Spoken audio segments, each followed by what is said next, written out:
Hello. Um, Greetings. We're having our next lecture. This week we're covering the work by the German philosopher Josef Pieper, and we're going to be covering the second essay in this book, Leisure, the Basis of Culture. The essay that you're reading will begin on page 70, I believe 77, which is the philosophical act. But I just wanted to take a moment to sort of give you an idea of what Pieper is up to in this book. Um, and so when we hear the term leisure, right, certain things can come to mind, taking a vacation, or maybe I go on a leisurely stroll. But all of these things have an idea with this sort of point about not being engaged in some sort of work or activity. Okay. And I just want to take a second, it might be helpful just to read a little part of the back of this book to just kind of give you a sense of where Pieper is going. And in general, I would probably even say that reading the foreword of the book, who was written by James V. Shaw, might not be bad either.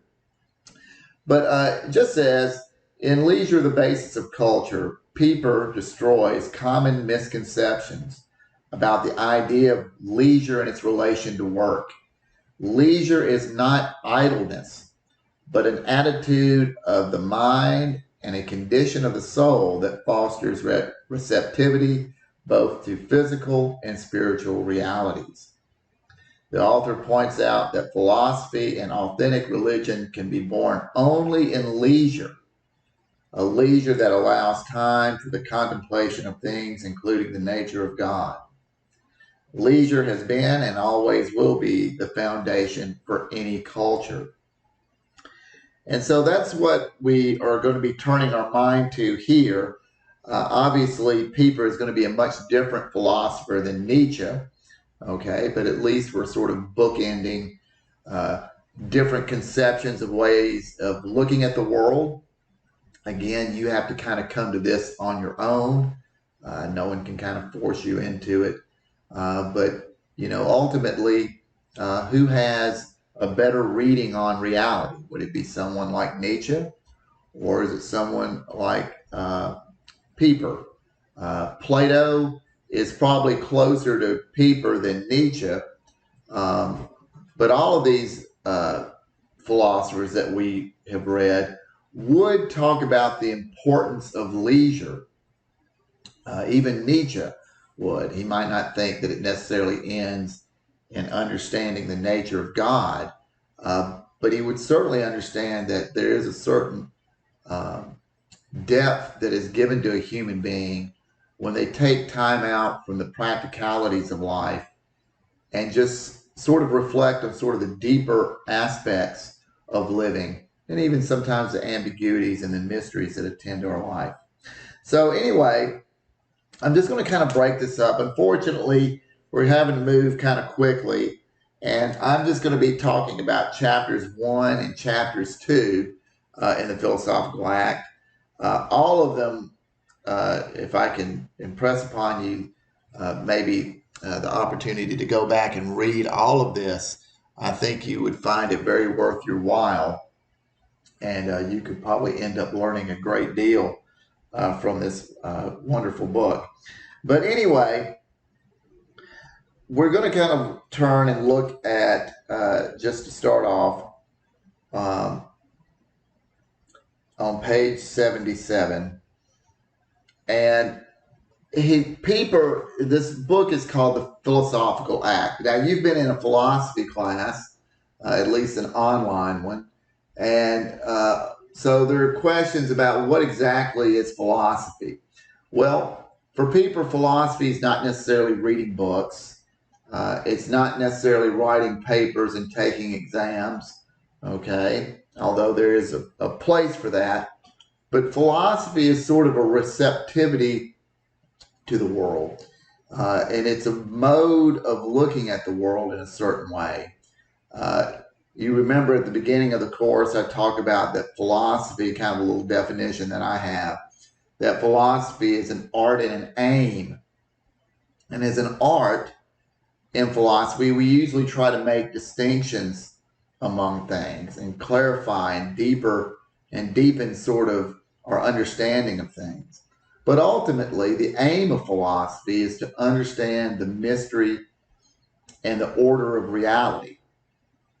Okay, there is an order to reality that can kind of be known. If that wasn't the case, then we couldn't do things like medicine or engineering.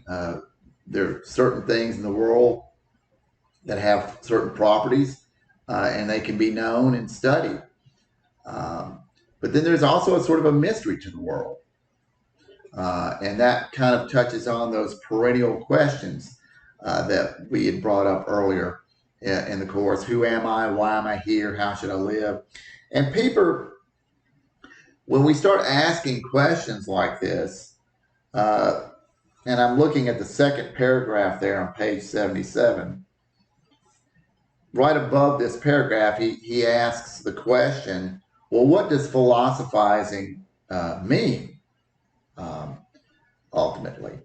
And then he says, and this is an important point to remember, second paragraph, page 77, he says, but like all philosophical questions, it cannot be answered with complete finality. So there's going to be an element of this that is not necessarily going to be able to be answered in a complete way. There are aspects about reality that are very deep, and they're not sort of like crossword puzzles where, you know, if a crossword puzzle, when you solve the puzzle, it's sort of done. But the sort of the mystery of your own life, excuse me, just going to adjust this just a bit. But the mystery of your own life is something, it's not a crossword puzzle. Even if you were to ask the question, why am I here?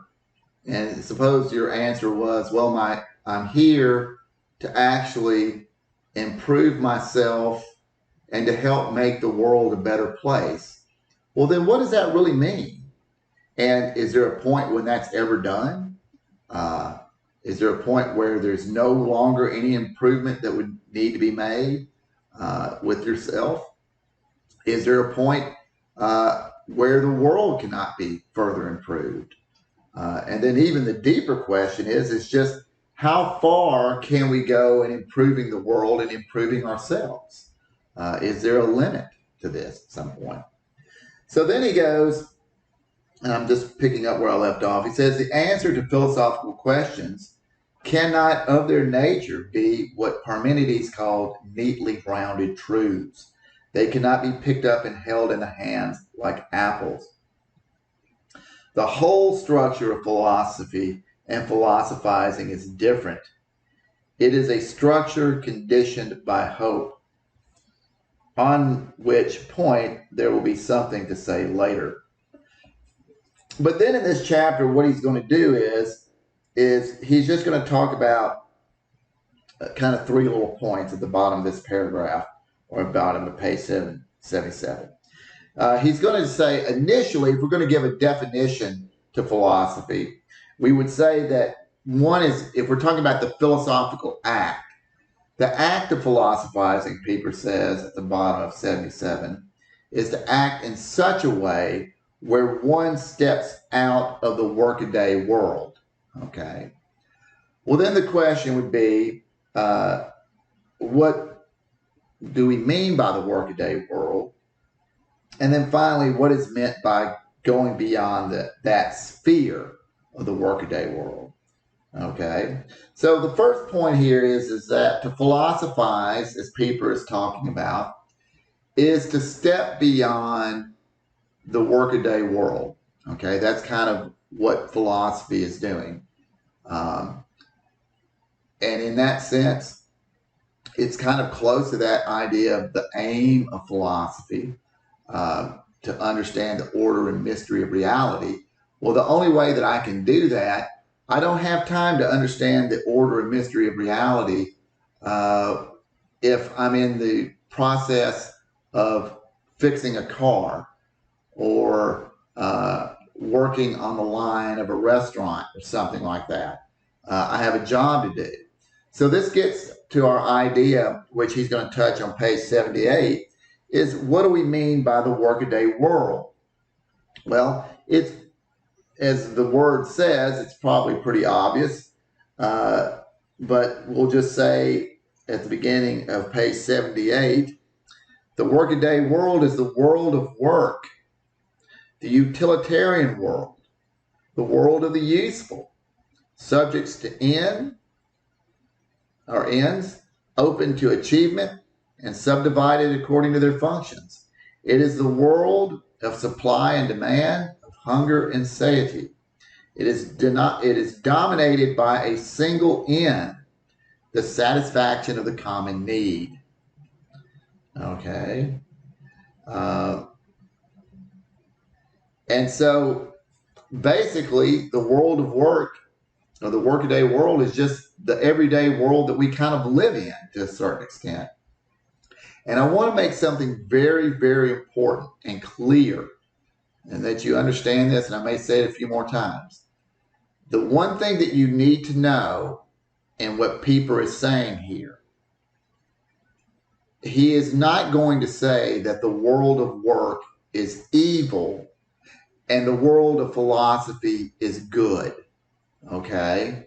That would be a misreading of what Pieper is talking about and kind of the tradition that Pieper is coming out of. It kind of begins with Plato and Aristotle, but, you know, Pieper is a European, and culturally and religiously, he's going to be a Christian or Catholic. So then you have this sort of the taking of the ideas of Aristotle and Plato, and those get sort of sublimated into sort of the Christian, Judeo-Christian faith, and then you get philosophers like Augustine and Aquinas. And the important point is that the reason why I'm bringing this out is that Pieper is very conscious, and the tradition that he's coming out of, when it's understood properly, understands that the everyday world that man lives in is not inherently evil or something to be completely rejected. Okay? It just can't be made the whole of reality. There's something beyond that. So to the extent that Nietzsche is critical of certain philosophers who might say the everyday world is bad and the eternal world is good, Pieper would actually agree with Nietzsche being suspicious of that. Okay? And I think Pieper might even say to Nietzsche that Nietzsche probably, in some sense, misunderstands what exactly Western philosophers, and particularly coming out of that Christian tradition, at its best, what it was actually trying to say. So the workaday world is not bad. We are human beings and we are animals in that sense. And we have to support ourselves. We have to eat. We have to clothe ourselves. We have to have shelter. And then human beings are a little different than other animals in the sense that we have to be much more intentional about the communities that we set up for ourselves. You know, animals, this sort of happens instinctually, but human beings have to have a certain amount of culture. And culture comes from, you know, cultus, and this idea, Latin word, is the idea of cultivating, you know, it has something to do with agriculture and growing. And so human beings have to be engaged in this common effort of creating a society where we can kind of support ourselves and meet our needs. I can't, there's some things I can do on my own, but I'm not sufficient enough to myself to build my own house. I'm not sufficient to myself to hunt and get all my food and grow all my food. As we come together, we kind of have to specialize, and there's differentiations of labor and stuff. And those are things we just have to do. So Pieper is saying that world of work, and to be quite honest with you, a lot of you sitting here listening to this lecture probably wishing you were somewhere else right now. Part of what you're doing here is working toward being able to graduate and to find employment and to be able to support yourself. Those are all good things. But then Pieper says, but there can be a problem. And so satisfying the common need, and by the common need, we just mean human beings' needs for food, shelter, clothing, and we'll just say social stability, where social stability would mean, working government, system of laws, system of education, system of being able to care for people who are sick, that sort of thing. Okay. So on page 78, he about a fourth of the way down, he says, work is the process of satisfying the common need, an expression that is by no means synonymous with the idea of the common good. The common good is an essential part, or the common need is an essential part of the common good, but the notion of the common good is far more comprehensive. For example, the common good requires, as says Aquinas, who was a philosopher and theologian from the Middle Ages, that there should be men who devote themselves to the useless life of contemplation. So here, he's talking about people like monks and those sorts of individuals, or nuns. And he says equally that some men should philosophize, whereas it could not be said that the contemplation or philosophy helps to satisfy the common need. And then he goes on, more and more at the present time, the common good and the common need are identified. And what comes to the same thing? The world of work is becoming our entire world. It threatens to engulf us completely. And that the demands of the world of work become greater and greater, till at last it makes a total claim upon all of human nature. So some of you might be sympathetic with this idea that it just seems like a lot of the world is just work, and so forth. And again, Pieper is not trying to say that work is bad. Work is a necessary ingredient for human beings to be able to live and to have life. You have to support yourself. But the problem is that the common need is not the same as the common good. And the common good means the thing that fulfills and makes human life worth living to begin with. And there's a certain sense in which the idea of the common good, it's almost beyond, in a certain sense, just a simple definition. But the common good is that which allows human beings to flourish and to most fully actualize their potentialities and happiness for human living.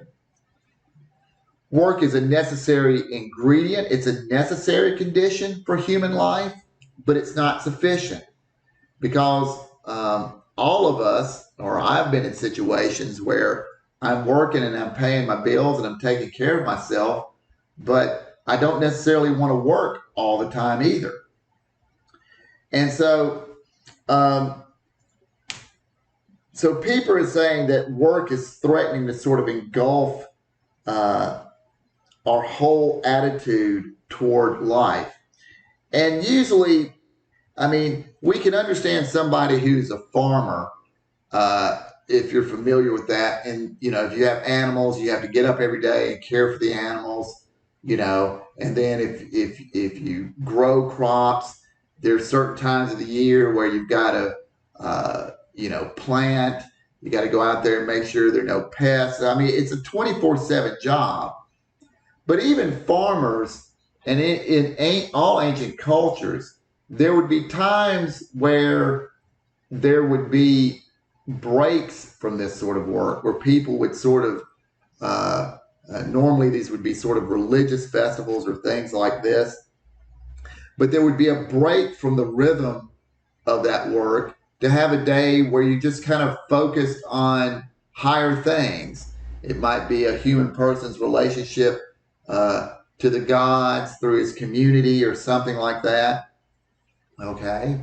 Um, but the hard part is that when we live in a very secularized culture like we do, the religious import of it is sort of lost to us. And, you know, we say the word holiday, we're going to take a holiday.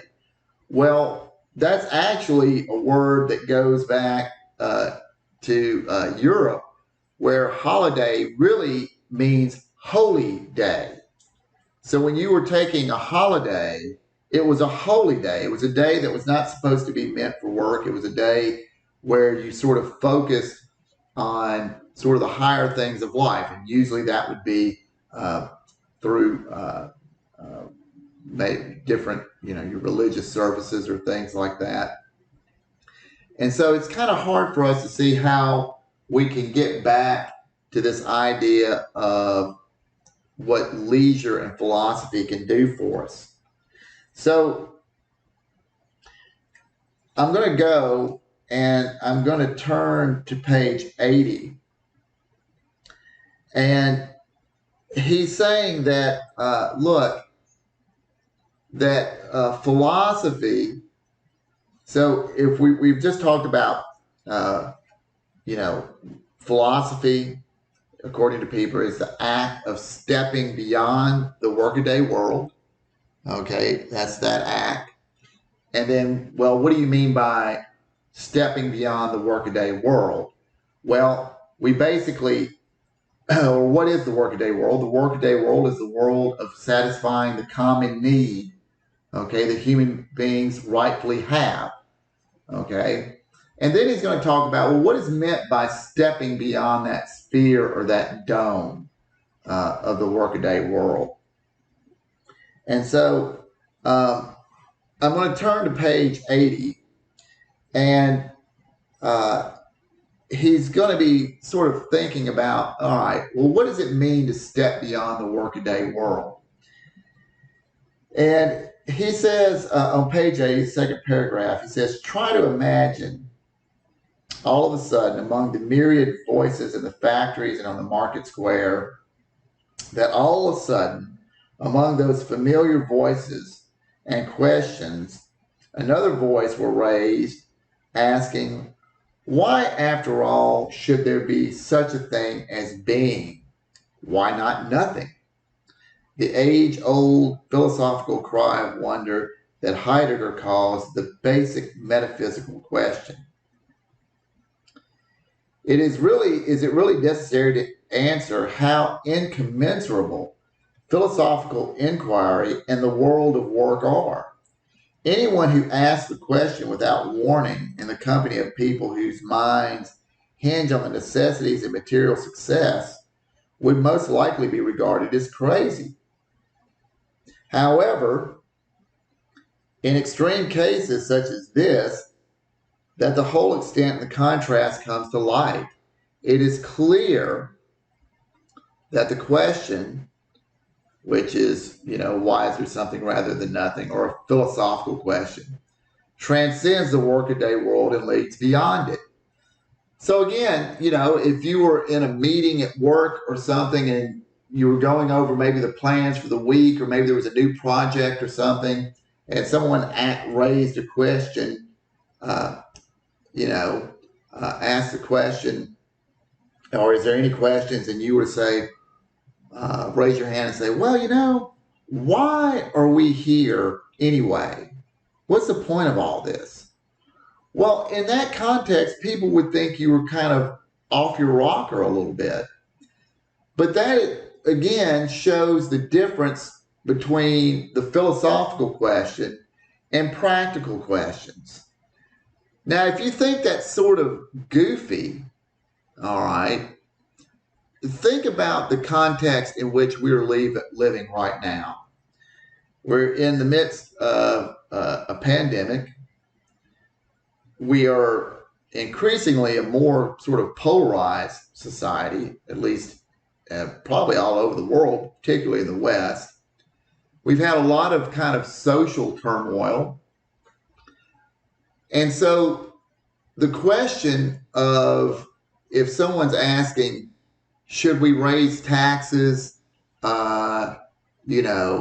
Should we put more money toward X or more money toward Y? If someone in all of this were to just ask, but really, what is the point of it all to begin with? I'm hoping that some of you might see that, that is kind of an important question. Unfortunately, the answer to that question may not necessarily give you an answer to, should I spend money on X or Y? It might point in a general direction. But if I'm going a little further on page 81, Pieper talks about piercing the dome. And he's going to say a properly philosophical question, this is on page 81, always pierces the dome that encloses the bourgeois workaday world. That is, though that is not the only way of stepping beyond the workaday world. Poetry, no less than philosophy, is incommensurable with it.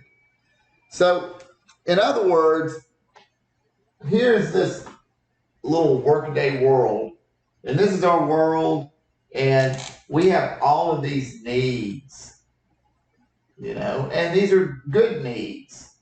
Okay. All right. And he says that a philosophical question, why is there something rather than nothing, has a way of breaking through to this question. Okay. Breaking through this workaday world. And really, what this question is ultimately after, or getting beyond the workaday world, I think we could say that human beings want things that are good. Nobody wants a bunch of bad, right?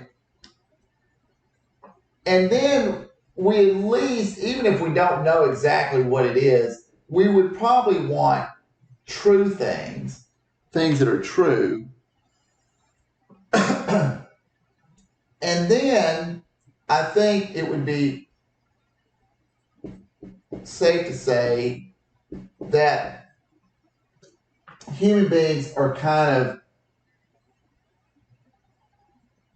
attracted to those things that are beautiful, truly beautiful. And I mean, I'm talking more than just, cosmetic or physical beauty, though that may have its place too. But I'm talking about things that are truly beautiful, like,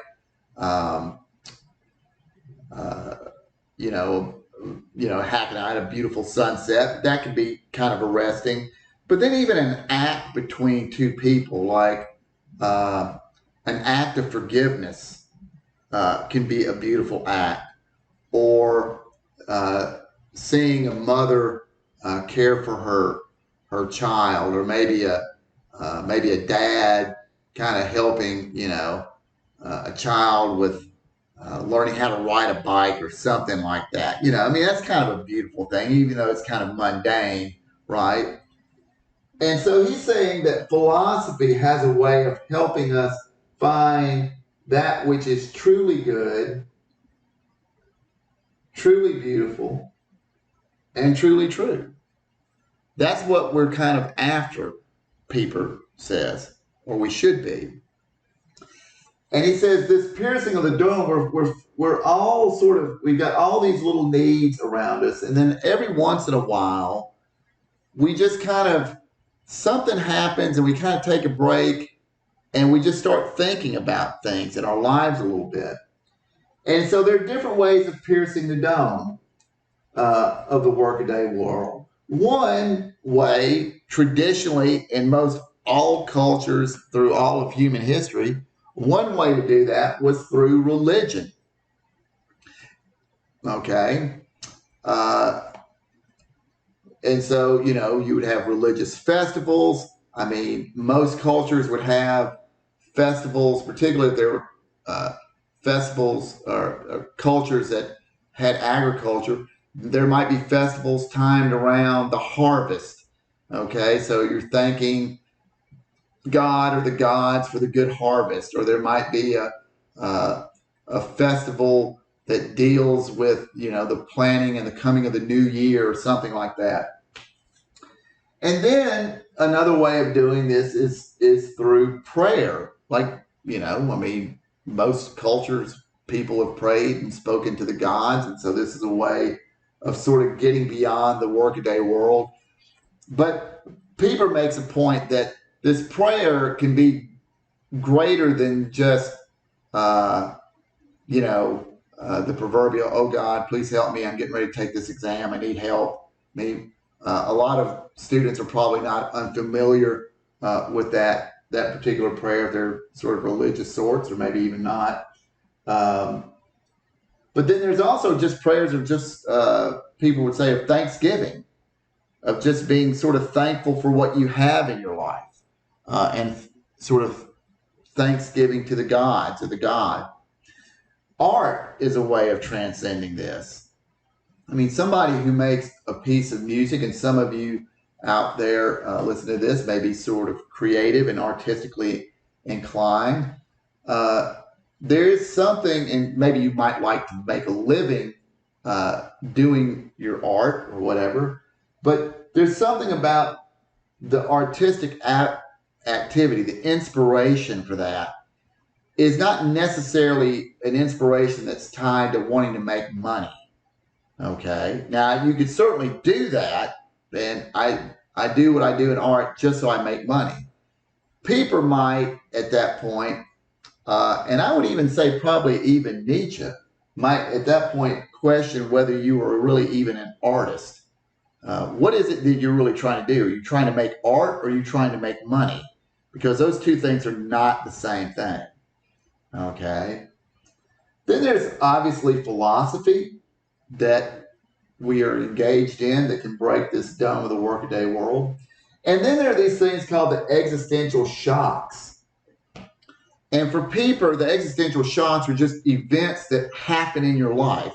They're not a particular activity that you engage in, okay? But it could be the act of falling in love. To be quite honest with you, this whole pandemic, in a certain sense, might be an existential shock. I've actually even had some students in my other philosophy class who said, and maybe you can sympathize with where they're coming from, that there's been something about this whole thing that's kind of shaken their ideas of what's important and what they should be looking for in life.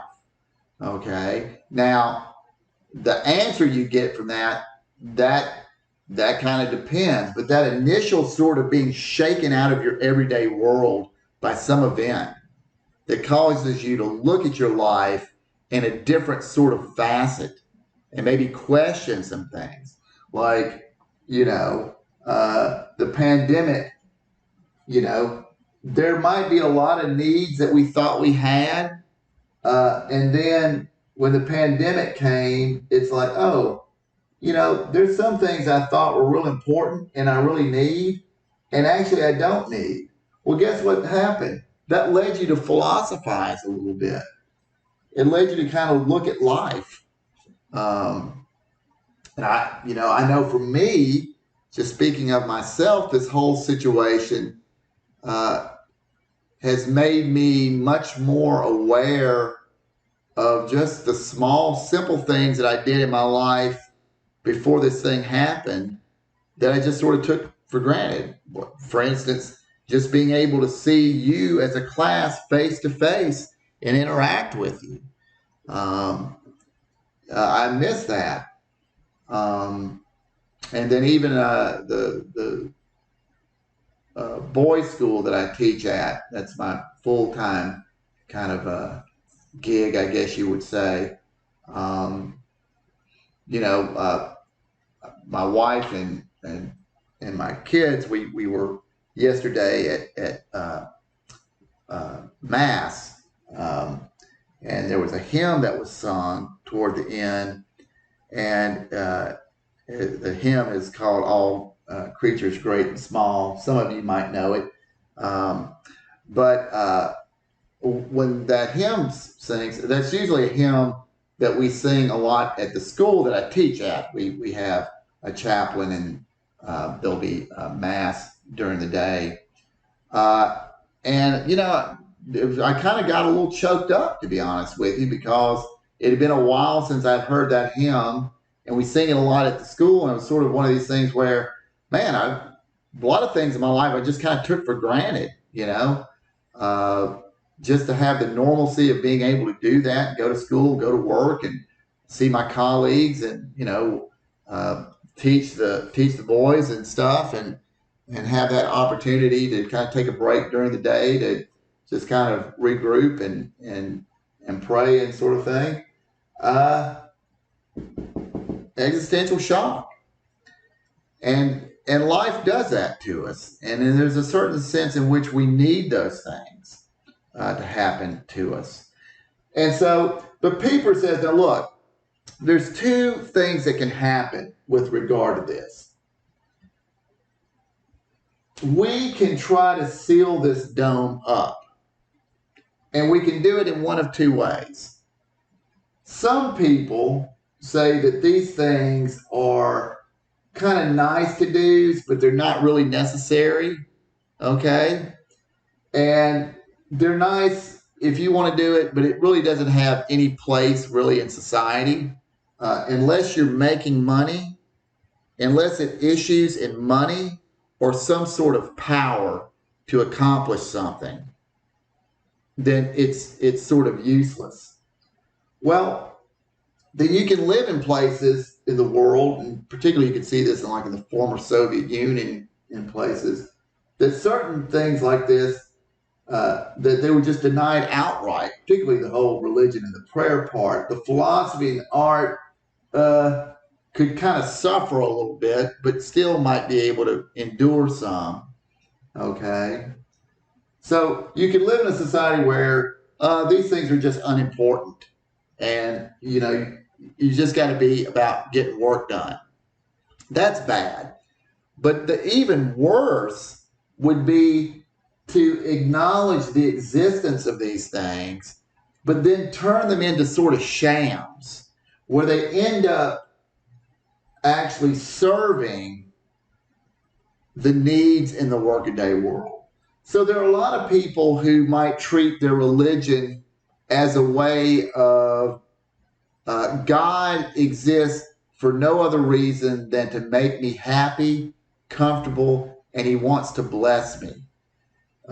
So God gets kind of changed into, a magical Santa Claus, and he's just there to kind of grant my material wishes. All right. And so you might be doing all the things that look like religion, but the real heart of it has been completely sort of inverted. Okay. And all you've done is you've sealed yourself up in this workaday world even more, but you have the appearance of doing something religious, okay, even though it really isn't transcendent. The same thing with prayer.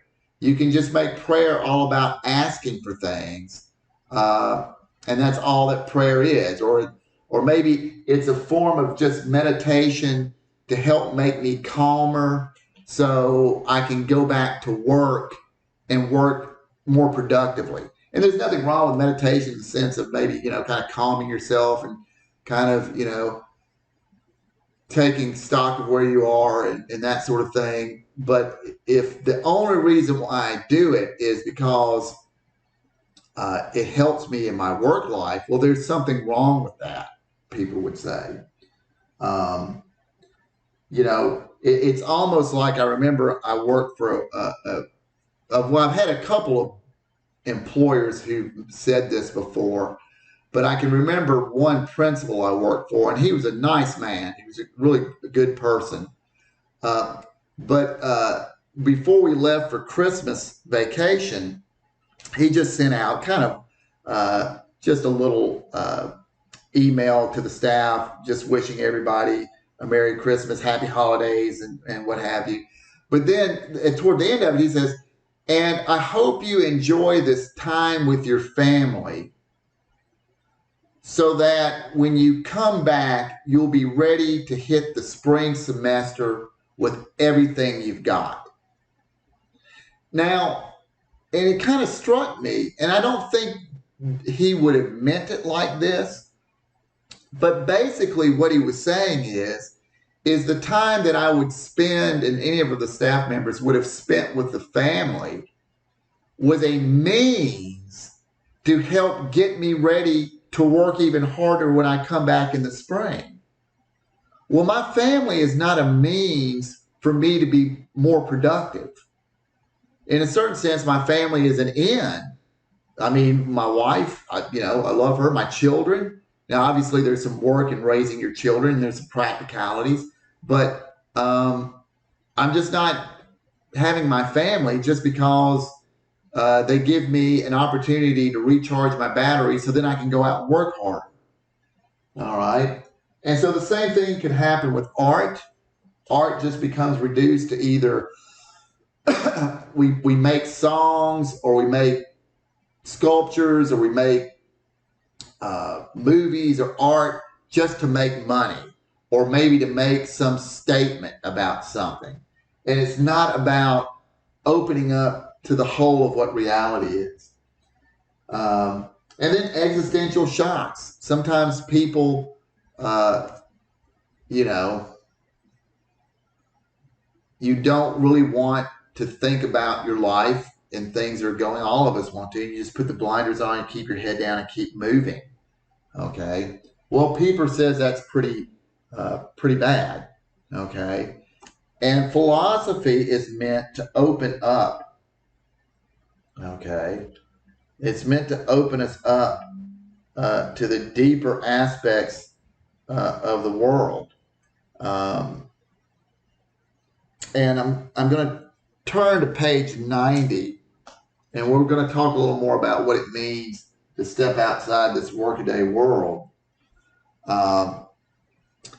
He says, to philosophize is the purest, I'm on page 90, to philosophize is the purest form of speculare, which is Latin for speculate, which means to see, or theorein, which is where we get our English word theory. It is to look at reality purely receptively, in such a way that things are the measure and the soul is exclusively receptive. So in other words, just if you're ever out and just sort of like looking at, like, really, when I look at, what do I see? What am I experiencing right now? And not trying to like necessarily put some sort of prefabricated label on something. I'm not saying if you see a tree, not recognize it as a tree, but really kind of ask, how does that thing get there? And I can understand the tree, but is it possible to understand the tree without understanding soil, without understanding the wind, maybe the unique geography of the place? Certain trees don't grow in certain parts of the world as in other parts. I mean, here in Houston, we don't have California redwoods, right? The climate here wouldn't support that kind of tree, right? And just sort of the mystery of being to begin with, all right? And then to go further, he says, whenever we look at being philosophically, we discourse purely theoretically about it in a pure manner, That is to say, untouched in any way whatsoever by practical considerations, by the desire to change it. And in this sense, and it is in this sense that philosophy is said to be above any and every purpose. In other words, philosophy is not meant to be put to use for something like a hammer is. Or, to be quite honest with you, it wouldn't make a whole lot of sense to go into and study a field like medicine, particularly, let's just say I wanted to be a heart surgeon. And then when I finished, I didn't want to be a surgeon. That would almost be nonsensical. The whole point of learning that is to learn how to work and repair the human body. Okay. Now that's not to say that a surgeon, when they're doing their studies and they're learning, can't be taken with sort of the wonderful intricacies of the eye. Maybe if you're a surgeon that works in the eye, or just how the circulatory system works, if you're a surgeon that works with the lungs or the heart or something like that. But that's not why you get into that. You get into it to be able to apply it to do something, which is fine, because that's what's needful. Okay. But philosophy, we don't get into that way. And I would even say, to a large extent, art. Certainly in your art, you want to get better. If you're a musician, you want to be the best that you can be, right? But you don't necessarily get into it purely because I got to make a living and I got to do it through music. Now, I'm not saying like you want to make your living through music. I'm saying like it's a need in that sense, like to be a surgeon. Okay. So that's kind of the first part of the philosophical act. The second part, and I'm just going to kind of go through here and talk about this, and this gets into the second chapter. Okay. He's going to say, all right, look, we've talked about what is philosophy. It's a step beyond the workaday world. Well, then, what do we mean by the workaday world? Well, the workaday world is the world of satisfying the common need, the things that human beings have to be able to function. And then the question would be, after that, well, what does it mean to really step beyond the workaday world? What's going on? And we just said, well, there's a lot of different ways of doing this. Prayer, art, or religion, prayer, art, philosophy, existential shots. And this kind of disrupts our working world to where we kind of see things in a deeper manner. And guys, I'll be honest with you, there's a certain extent, just talking about this on a blackboard, even this, to be quite honest with you, what I'm doing right now is not necessarily philosophy. What I'm doing right now is sort of teaching. Now, if you happen to have an insight that flashes up out of here, that is a work that you are doing, not me. I can't put that into you. This isn't contemplation. It can kind of, now we talk about philosophy as an art, like making distinctions. So we're kind of doing that. Okay. But the deeper point of why we do this is not something I can give you in a class. The only thing I can tell you is, if you don't learn to make a space for this in your own life, most of human experience tells us that you will miss out on something absolutely excellent about life. Now, unfortunately, sometimes there's hard things that we have to go through, and it might be harder for people. But to the extent that you can, you should try to make a space for this in your own life. And so when we talk about what is it when we are philosophizing, like what does that mean? Like doing this, all it means is to look at the world and say, what is this? Who am I? Why am I here? How should I live? And look, some of us may be religious or we have a philosophy. So maybe that kind of answers that for us, but it doesn't relieve us of these sort of existential shocks that can happen. And it's still, as you get older, there's certain things about life you think, oh, I got this kind of figured out. And then you kind of, oh, no, I don't really have it figured out. And then there can be moments of just absolute sort of beauty when you're just sort of taken with something, a moment that you just, if you can make that moment just stay and never leave that moment because you have a sort of happiness there. I mean, in a certain way, that's almost a picture of what eternity would be like, according to a philosopher like Pieper. But then the second chapter is really, and I'm going to kind of go through this sort of quickly here, is the idea of what is a world. Okay, what does he mean when he talks about a world? And I think this is actually a very useful chapter. But we talked about the workaday world. Okay, he's going to define a world as a sphere of relationships, a sphere of relationships. And he's going to make a distinction at the beginning of that chapter between a world and an environment. Now, everything has an environment. I'm an environment. You're in an environment. The grass is in an environment. Everything has an environment, but not everything has a world. Okay? And then he's going to show that there are sort of levels to the depth and the width of the world that we can actually experience. Okay? So he kind of does this thing where he's going to talk about sort of 3 criteria for having a world. The first thing here is you have to have the power to establish a field of relationships. So basically what he's meaning here, to have a world, you have to be alive. You have to be a living being, okay? And so you can have a rock. A rock is in an environment, but a rock on this definition wouldn't have a world because it's not alive to form a relationship. The relationships that it does have, if it's next to another rock, are purely spatial, okay?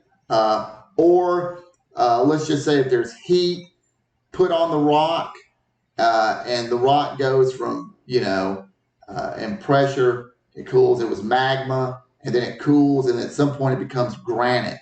Now you might be saying, well, that looks like there was some sort of relationship going on. It was, but these relationships are not living relationships. It's purely mechanical or heat driven or gravity, okay? But it's not like a plant. Like I'm looking outside my tree or outside my window and I have this like little rose bush. And that rose bush is alive. It is forming a relationship with the soil, okay, the rain, and the sunlight. And it has a principle of vitality within itself. I mean, if you have a single seed and you put it in the ground, that seed has some mysterious vitality where it begins to grow. All right. I mean, if we were to just think about life and non-life, like let's just say here is M, and M just equals matter, just something that has matter. So like the rock, like the water, okay, like an atom, okay. And then we have, let's just say X. Okay, and let's just say we wrote it as a formula. It's going to have matter. Okay, and I'll just do this. But it's going to be matter with the addition of life.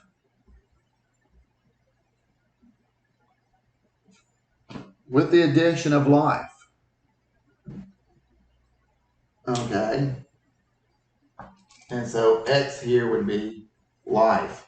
And how you get from something that's just purely matter to something that then has matter and life is sort of mysterious. So you have to have a power to establish a field of relationships. Okay.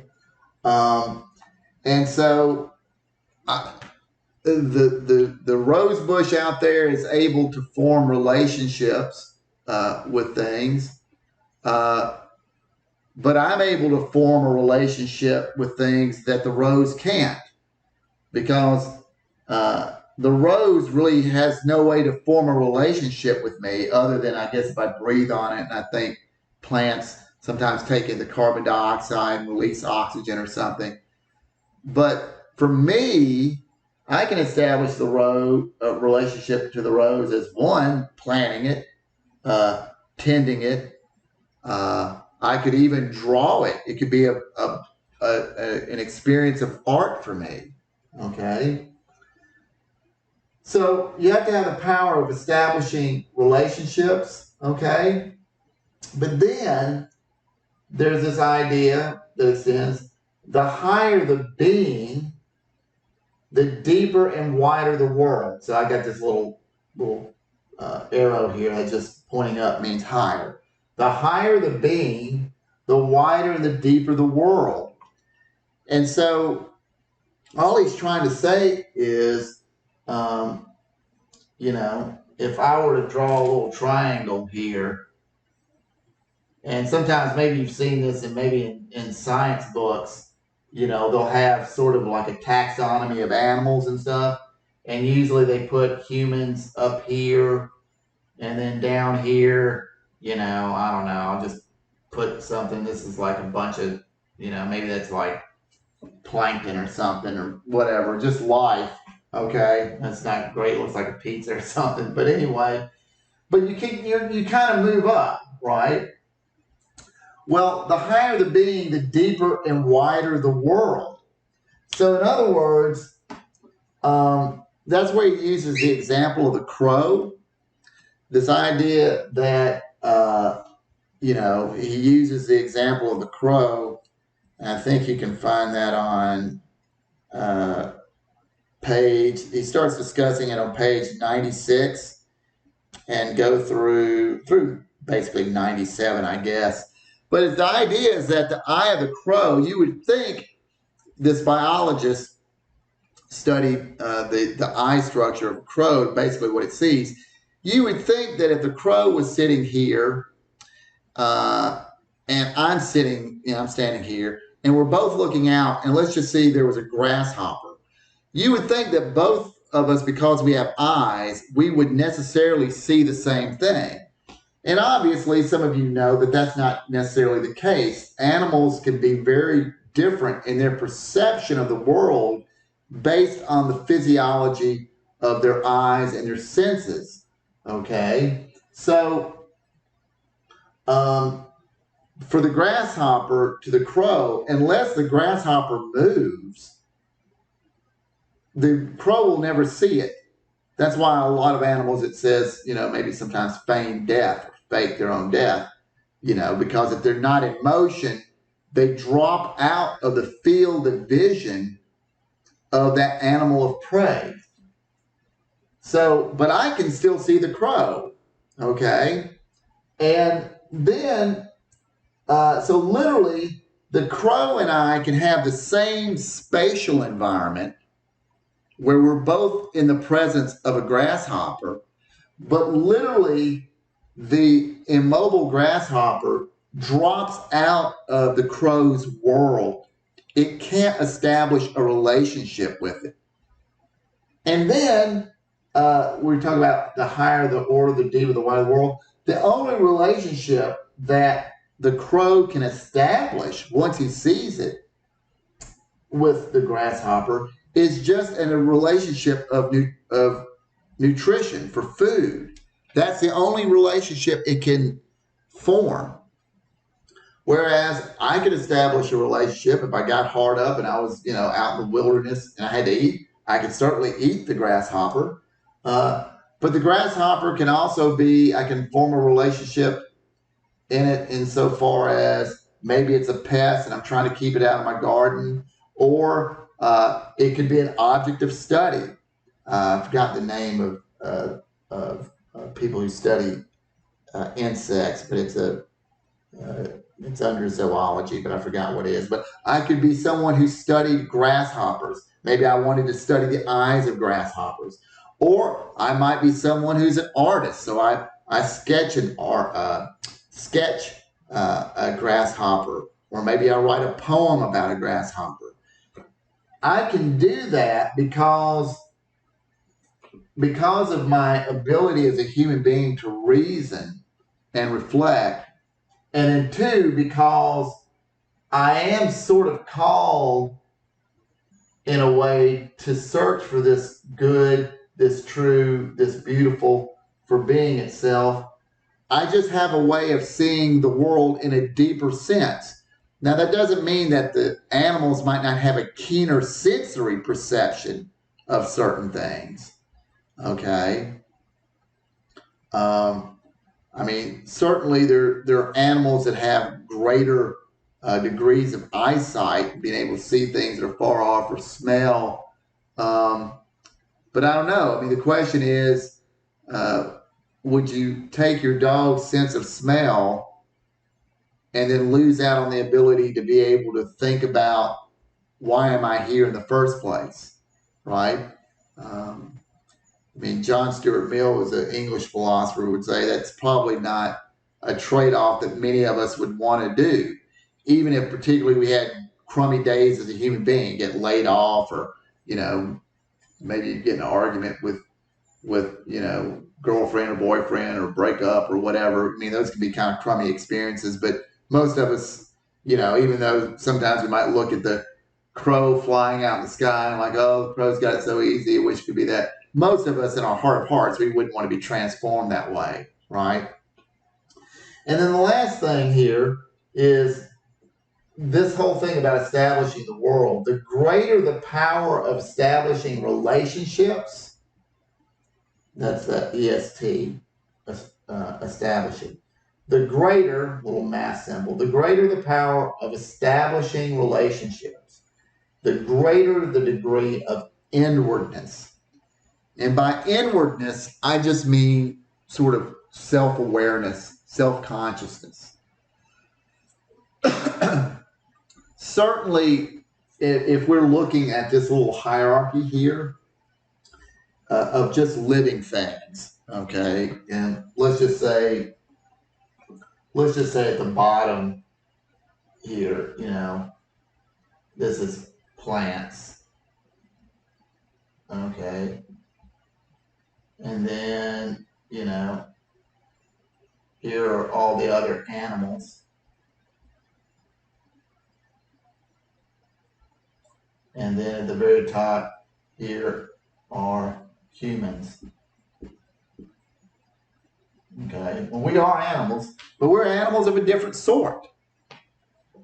And I've had students who are very committed to sort of protecting and treating animals well, which is good, because I think there's something kind of wrong with just treating another living being, even an animal, as just a mere tool or just a thing that you can just discard with it at will.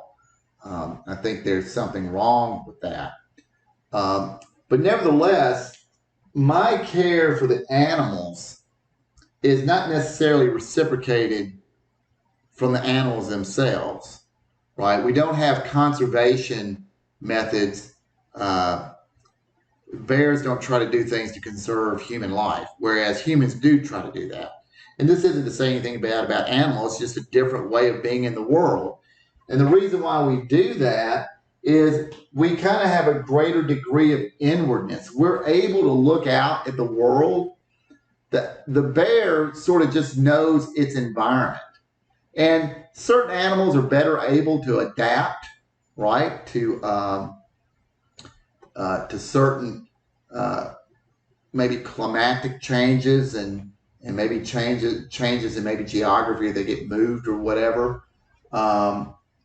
But for the most part, humans have this window on being able to see the whole big picture in a way that animals don't. And the reason we do this is it's usually because people are understood to have sort of personhood. We're sort of persons. We have this sort of spiritual sort of nature. And, you know, I mean, and even Nietzsche, in this sense, people could agree with Nietzsche's this idea, this spirit or whatever, Geist as it is in German, is just this idea of life or vitality, but particular for human beings. Because it seems like human beings long for things that are deeper, and so forth. So these are the three criteria for establishing a world. Now, why is this important for philosophy? Because if you just think through these things, this shows that human beings are much different than anything else that exists out there, at least in our world, okay, on this planet. This is not to say that there might not be other species and other parts of the world or other life or in the universe or what have you. But because we are able to establish a field of relationships, because we are alive, and because we have a greater degree or higher degree of being, which means human beings are endowed with reason, we can think and reflect, and we also have will, free will, as against what Nietzsche would say. We can choose to search for the good, the true, and the beautiful, or we can choose not to. Okay? And that because we have this greater power of establishing relationships, we have a greater degree of inwardness. Okay? All of this sort of points to the fact that human beings are just much different sort than other animals.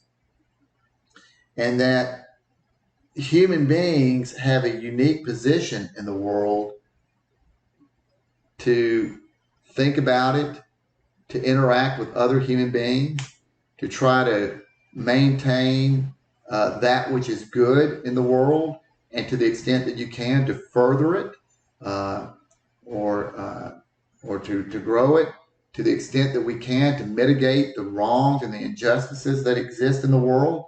Okay? And that's because we're just a different type of being. Okay? But the thing of it is that a human being, this degree of inwardness, a human being can choose to kind of shut that off. They can kind of atrophy that inwardness. And how do they do that? Well, they do that by enclosing themselves up in nothing but a world of need. Sometimes people are in that because of circumstances of poverty, or maybe if they're living in a place where they're unable to take time to reflect through sometimes no circumstances of their own. They're not necessarily responsible for that, but it does have an impact. But there are other people who make that decision of themselves. They're kind of almost like self-made crows. All they want to see is through their little pinhole, and it's all about making money and having power and maybe, position and fame. And anything that doesn't serve that is unimportant. And that sort of thing over a time can be sort of, as Pieper would say, and Plato, and I think even Nietzsche would agree with this, that it has a way of sort of atrophying the person and keeping them from reaching their fullest potential. So anyway, that is it on this lecture. If you have questions, you can let me know. As always, I'll end it with a poem here. I was just going back through this book looking for another poem, and I came across this one. This one is by the poet Laurie Lee, and it's called April Rise. We're in almost August, so it's not really April, but I just really kind of like this poem, and so maybe you might like it too. It's April Rise by Laurie Lee. If I ever saw a blessing in the air, I see it now in this early day, where lemon green the vaporous morning drips wet sunlight on the powder of my eye. Blown bubble film of blue, the sky wraps round weeds of warm light whose every root and root splutters with soapy green, and all the world sweats with the bead of summer in its bud. If I ever heard a blessing, it is there, where birds and trees, that shoals and shadows are splashed with hidden wings, and drops of sound break on my ears their crest of throbbing air. Pure in the haze, the emerald sun dilates, the lips of sparrows milk the mossy stones, while white as water by the lake a girl swims, her green hand among the gathered swans. Now, as the almond burns its smoking wick, dropping small flames to light the candled grass, now, as my low blood scales its second chance, if ever the world were blessed, now it is. All right, guys, I hope you have a great week. Not much left to go here, only a couple of weeks. By the end of this week, I should have your exams graded. I wish you a good week, and if you have any questions or need anything, please let me know.